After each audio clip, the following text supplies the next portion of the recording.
Alors, juste parce que je sais que vous avez eu une journée très dense et très riche, je vais juste la conclure rapidement avant d'appeler Denis, qui nous fait toujours l'honneur d'être là avec nous. Il va vous rappeler son attachement au service.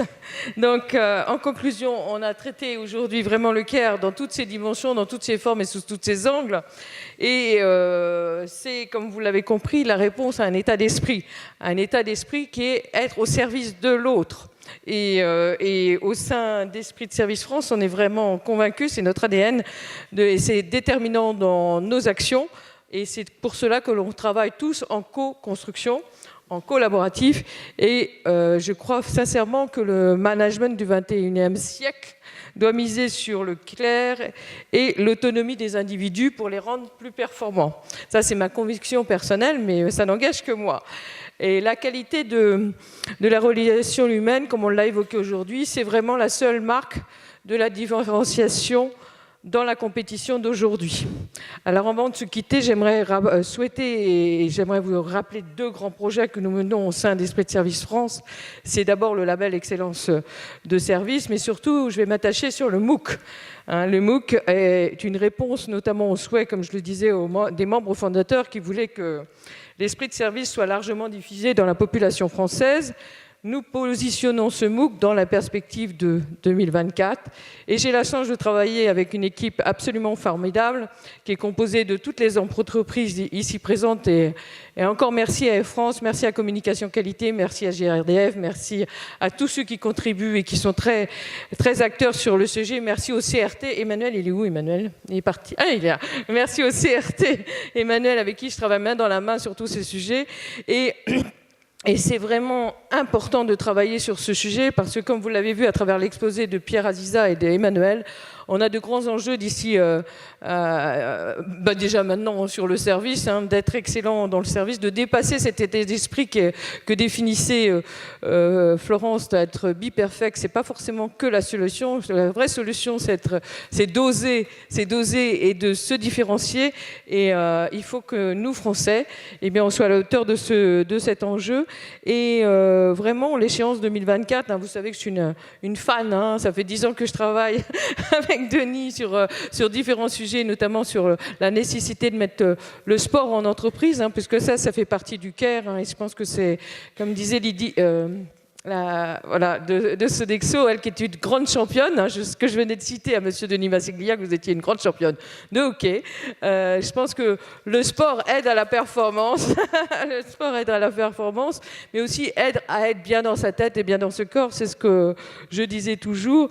Et chaque année, donc ce premier MOOC va être lancé fin 2018, il aura pour objectif de traiter vraiment l'excellence relationnelle en matière d'accueil. On commence par l'accueil. Vous l'avez vu, compris aujourd'hui, l'accueil est fondamental, c'est la première base, c'est l'élément fondateur de la relation. Et ce MOOC va commencer par l'accueil et après on étudiera toutes les dimensions du service jusqu'en 2024, si Denis nous y autorise et nous y aide. Et vraiment, notre souci, c'est vraiment de contribuer à faire en sorte qu'avec Esprit de Service France, avec tous les membres, tous les invités qui étaient là aujourd'hui, qui vont rejoindre forcément l'association Esprit de Service France, eh bien, nous puissions entamer cette grande compétition d'être au service de la France, mais d'être aussi au service véritablement de nos entreprises, de nos collaborateurs et avant tout de nos clients pour qu'on soit plus performants. Voilà, je vais juste donner quelques mots à Denis parce qu'il nous accueille vraiment dans des lieux toujours superbes et je le remercie beaucoup. Merci Maryse, bonjour à toutes et à tous. Normalement, j'arrive pour souhaiter la bienvenue. Bon, je vais souhaiter de rentrer correctement chez vous déjà. J'espère que vous avez apprécié les conditions, mais vous les connaissez pour avoir fait partie déjà de quelques séminaires ou symposiums ou rencontres ici. Donc, il y en a d'ailleurs que je connais. J'ai apprécié qu'il y ait effectivement des anciens champions, les champions toute sa vie. J'ai apprécié davantage le fait qu'on parle de Mamour, de mon petit chat. Je ne sais pas comment il faut faire. Bon, je vais essayer. Rassurez-vous aussi, le comité olympique n'a que 70 personnes, mais on a les mêmes problèmes. Donc, si ça peut vous rassurer sur le fait que nous avons aussi effectivement à quelques petits, non pas problèmes, mais quelques petites questions de ressources humaines à résoudre. Et puis on trouve toujours à les résoudre. finalement, s'il n'y avait pas le facteur humain, ça serait beaucoup plus simple, quelque part, de résoudre les choses.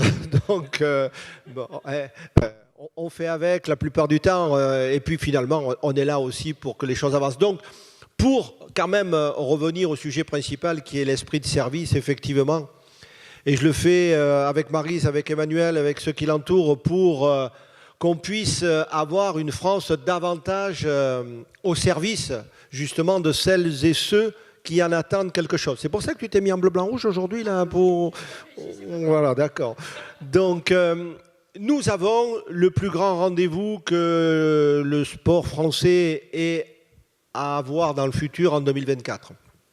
Je ne me fais aucun souci sur la capacité que l'on aura à organiser des jeux à la hauteur de ce qu'ils doivent être. Après, pour qu'ils soient réussis, il faut aussi qu'il y ait des athlètes qui soient performants pour faire vibrer les Français. On a vu avec le succès de la Coupe du Monde de football et de l'équipe de France ce que cela pouvait donner. Quand je pense qu'on dépense des centaines de milliers d'euros pour essayer d'avoir une identité nationale et que les drapeaux français sortent spontanément lorsqu'il y a un succès d'une équipe de France, quelle qu'en soit la composition, quel qu'en soit le sport. C'est aussi une leçon qu'il faut tirer de l'expérience football, et j'espère qu'on va l'avoir aussi au niveau de l'expérience olympique en 2024. Et auparavant, il y aura eu d'autres événements, comme notamment la Coupe du Monde féminine de football l'an prochain ou la Coupe du Monde de rugby en 2023. Toujours est-il que pour réussir ces Jeux, donc, il faudra que nos athlètes soient performants, mais il faudra aussi que l'accueil soit à la hauteur. Il ne faut pas que tous ceux qui viendront de l'étranger pour vivre le plus grand des événements sportifs se retrouvent en difficulté dès qu'ils sortent de la porte de l'aéroport pour trouver leur chemin ou pour avoir quelque part quelques indications qui leur permettent de mieux comprendre comment Paris est organisé, comment ils vont être reçus. Moi, je me souviens des Jeux à Sydney où il y avait des gens dans la rue qui étaient tous des volontaires qui avaient abandonné pendant un mois ou deux leur travail pour dire je vais être volontaire pour les Jeux, et qui, avant que vous leur posiez la question, venaient vous voir en disant May I help? Bon, je vais le dire en français parce que ça sera mieux compris, mais est-ce que je peux vous porter secours? Est-ce que je peux vous aider?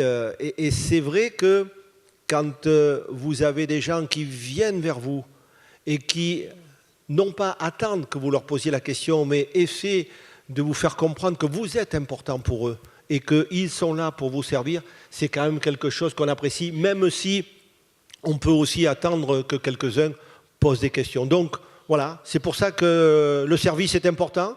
C'est pour ça que c'est important aussi que des entreprises comme les vôtres, qui sont des entreprises avec le label France, qui sont des entreprises qui comptent dans le paysage français, s'impliquent pour que le service de la France soit au rendez-vous des grands événements. Il n'y a pas que les grands événements sportifs, mais ils comptent.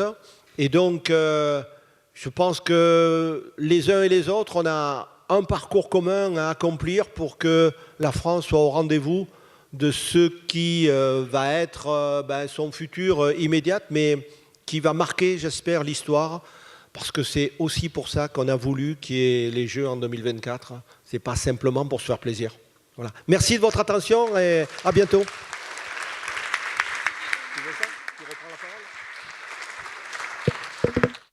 Bonne journée à tous, en espérant que vous aviez apprécié cette journée. Et puis, je vous enverrai, comme je vous l'ai dit, les liens et les présentations. Et voilà, donc vous aurez tous les éléments.